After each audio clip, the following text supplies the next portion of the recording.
Hello friends, welcome back to my YouTube channel Yadav medical classes में आपका स्वागत है। तो मेरे चैनल को लाइक सब्सक्राइब शेयर ज़रूर करें और कोई भी दवा लेने से पहले डॉक्टर की सलाह ज़रूर लें ताकि कोई भी तरह का साइड इफ़ेक्ट्स ना हो। आज हम बताने वाले हैं फलेरिया के बारे में। जो हाथी पाँव होता है, ये बहुत ही ख़तरनाक रोग है। हाथी पाँव ये बैक्टीरियल इन्फेक्शन से होती है, जो साधारणतः बुकेरिया बैनक्रॉफ्ट नामक बैक्टीरिया द्वारा फैलता है। यह रोग मेनली यह डिजीज टेस्टिस तथा लेग्स को अफेक्ट करती है। यह शुरुआत में लेग्स तथा टेस्टिस में इन्फ्लामेशन के साथ उत्पन्न होता है। इसी को फलेरिया कहते हैं। फलेरिया जो है बैक्टीरिया इन्फेक्शन के द्वारा फैलती है। ये बैक्टीरिया है, इसका बैक्टीरिया का नाम है बुकेरिया बैनक्रॉफ्ट नामक बैक्टीरिया। इसके द्वारा यह फैलती है। यह अक्सर लेग में और डिजीज को टेस्टिस में यह फैलती है, ज़्यादा अफेक्ट करती है। अब इसका अगला पॉइंट बात कर लेते हैं। इसका अगला पॉइंट है काउजेस, इसका कारण क्या है, आइए जानते हैं। यह डिजीज बुकेरिया बैनक्रॉफ्टी के कारण ही उत्पन्न होता है।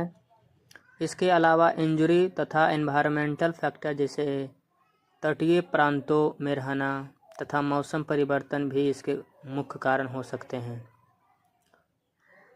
ये जो इसका कारण है, जो इन्वायरमेंटल के कारण भी हो सकता है, जैसे कि तटीय प्रांतों में रहना और मौसम परिवर्तन के कारण भी ये होता है। इसका मुख्य लक्षण यही है। और ये थर्ड पॉइंट में है क्वालेक्स मॉस्क्यूटो इसके मुख्य कैरियर हैं। मतलब क्वालेक्स एक मॉस्क्यूटो मच्छर है, उसका यह एक मुख्य कैरियर है। मतलब कि ये ज़्यादा उस पर ही इफ़ेक्ट करती है, वो काटने से। इसीलिए इसका ये कारण यह है। और आइए आगे बात कर लेते हैं।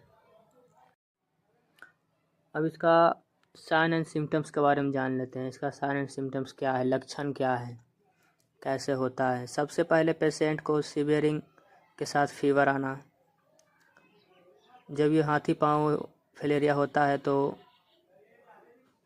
सीवियरिंग के साथ फीवर आता है, बुखार आता है और फीवर के बाद सीवियर पेन होना, मतलब कि दर्द रहना। और स्किन में इन्फ्लामेशन हो जाता है, इन्फ्लामेशन भी हो जाता है। फीवर के बाद स्वेटिंग होती है और टेस्टिस में स्वेलिंग आ जाती है तथा वेट बढ़ जाता है और इसका वजन भी बढ़ने लगता है। लेग्स की स्किन में इन्फ्लामेशन हो जाता है तथा उसका कलर डार्क हो जाता है। और जो लेग्स का जो स्किन होता है वो कलर डार्क हो जाता है। पेशेंट के पैर एलिफेंट की तरह काफ़ी मोटे और भारी हो जाते हैं। ब्लड एग्जामिनेशन करने पर लिम्फोसाइट्स के साथ इसमें जॉन्डिस पाया जाता है। जब ब्लड का एग्जामिनेशन होता है तो लिम्फोसाइट के साथ इसमें जॉन्डिस होता है। और ब्लड में रात के समय फलेरियल ब्रैंकोफ्टी बैक्टीरिया पाए जाते हैं। इसीलिए सैंपल रात में लेना चाहिए। जब इसका सैंपल लें तो रात में ही सैंपल करें ताकि अच्छी रिपोर्ट आए। ये इसका साइन सिम्टम्स है, इसका लक्षण है। अब आइए इसका नेक्स्ट पॉइंट बात कर लेते हैं। अब इसका इंस्ट्रक्शंस के बारे में जान लेते हैं। इसका निर्देश क्या है, कैसे इसको करना चाहिए। पेशेंट को कंप्लीट बेड रेस्ट आवश्यक है। जब ये फलेरिया हो जाए किसी पेशेंट को तो ये कंप्लीट बेड रेस्ट देना चाहिए और अफेक्टेड पार्ट्स पर हॉट एप्लीकेशंस दी जानी चाहिए। जहाँ जहाँ अफेक्ट हुआ है, ये फलेरिया हुआ है, जैसे कि हाथ हुआ था चाहे पैर हुआ पर, तो हॉट एप्लीकेशन मतलब कि गर्म पानी से सेकाई करनी चाहिए। नाक कान गला की सफाई पर विशेष ध्यान देना चाहिए और पेशेंट को ल्यूक वार्म वाटर पीना चाहिए।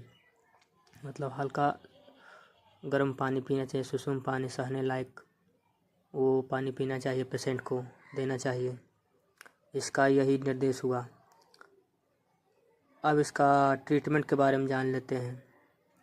एक ट्रीटमेंट है टैब हेट्राजन।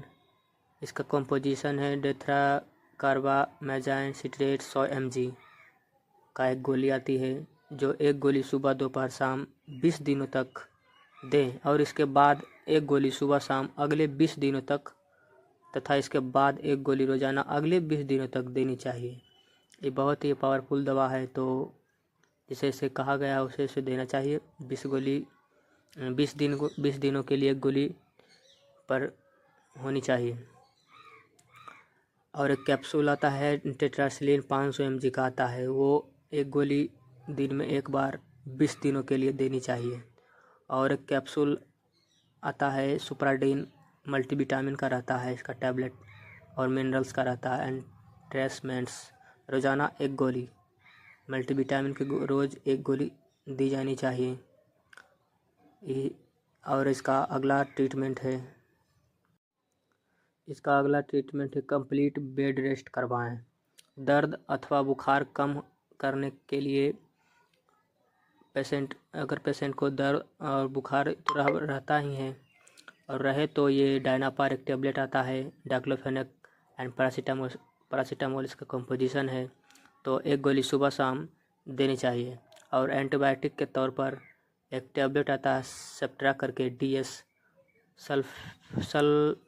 सल्फामेथाजोल एंड ट्रिमेथोप्रिन सुबह शाम देनी चाहिए। और एक इंजेक्शन भी आता है फिलोसिड ग्लूकोनेट 2 ml का, मांसपेशी में हर तीसरे दिन लगाएं, मसल्स में लगाएं 2-3 दिन के बाद तीसरे दिन पर लगाएं। इसी तरह से इसका जान गए काउजेस के बारे में, ट्रीटमेंट के बारे में, इंस्ट्रक्शंस के बारे में, साइन सिम्टम्स के बारे में। तो अगर मेरा वीडियो अच्छा लगा हो तो please subscribe my YouTube channel Yadav medical classes को लाइक सब्सक्राइब शेयर करना ना भूलें। और कोई भी दवा लेने से पहले डॉक्टर की सलाह ज़रूर लें। यह मेडिकल के नॉलेज के पर्पज़ से बनाई गई है। Thanks for watching my video. Thank you.